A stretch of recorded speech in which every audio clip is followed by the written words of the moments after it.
Bien-aimés dans le Seigneur, bonjour. Nous sommes lundi 16 novembre 2020 et par la grâce de Dieu, je suis encore là ce matin pour partager avec vous la parole. Ce matin, nous sommes dans l'Ancien Testament. Principalement, nous sommes dans le psaume 11. Je vous invite à lire entièrement ce psaume, mais pour les besoins de notre partage, je lis simplement le verset 3. Qui dit ceci: quand les fondements sont renversés, le juste, que ferait-il? Chers frères et sœurs en Christ, à quel moment David a-t-il écrit ce psaume? Ce n'est pas su exactement, mais beaucoup d'écrivains, sans certitude à 100%, le relient à l'époque où le roi Saül a chassé David dans le désert. La seule certitude est que ce psaume 11 arrive à un moment désespéré où ses ennemis semblaient se rapprocher de lui et ses amis l'ont encouragé à s'enfuir. Beaucoup de prédicateurs ont pris cette question numéro 3, et l'ont utilisée pour montrer que lorsque les fondations sont renversées, lorsque les fondations sont détruites, il n'y a rien que les justes puissent faire. Parce qu'ils sont laissés dans une situation désespérée. Mais que répond David, lui, à ces questions?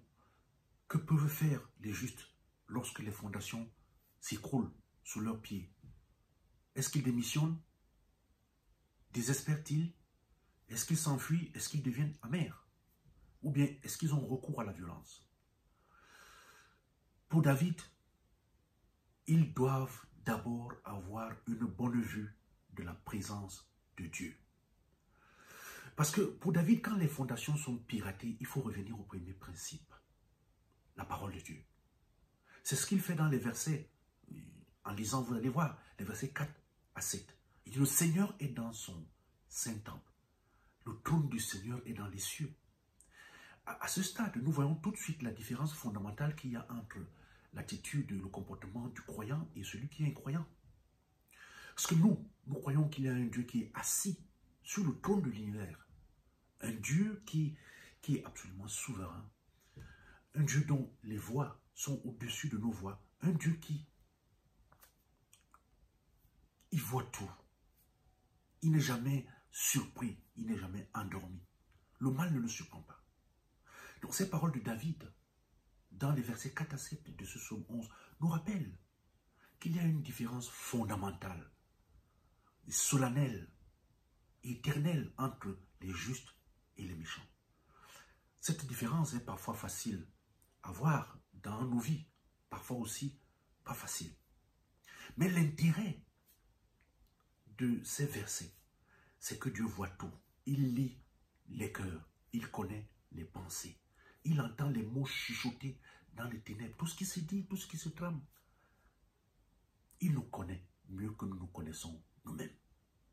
Et David se tient donc sur le sommet de sa foi, fort de tout ça, pour dire que oui, ma situation est désespérée, mais Dieu va gagner à la fin. Dieu va me faire gagner à la fin. C'est la réponse finale. Chers frères et sœurs en Christ, aujourd'hui nous marchons par la foi. Et certes, il y a des jours où nos fondations semblent s'écrouler sous nos pieds, ce sur quoi nous reposons notre confiance. Et voilà. Alors, il y a des moments où nous sommes désespérés, mais dans ces moments, David nous dit: Dieu est là, tu vas gagner à la fin. Tout dépend de la bataille, tout dépend de la taille, c'est là de ton Dieu. Si tu as un petit Dieu, tu as un gros problème. Si tu as un grand Dieu, eh bien tu seras bien. Parce que même quand les méchants semblent gagner, parce que quand rien ne va dans ta vie, tout dépend de la taille de ton Dieu. Le thème que je vous propose ce matin pour cette prière est le suivant: si ton Dieu est petit, ton problème est gros. Mais si ton Dieu est grand, ton problème deviendra petit. Amen. Seigneur notre Dieu, au jour le jour, tu nous rends visite par ta parole. Tu l'as encore fait ce matin pour nous rassurer de ta grandeur et de la petitesse de nos problèmes, mais juste que tu attends que nous venions vers toi. Nous voici à tes pieds. Aide-nous chacun tout au long de la journée a écrasé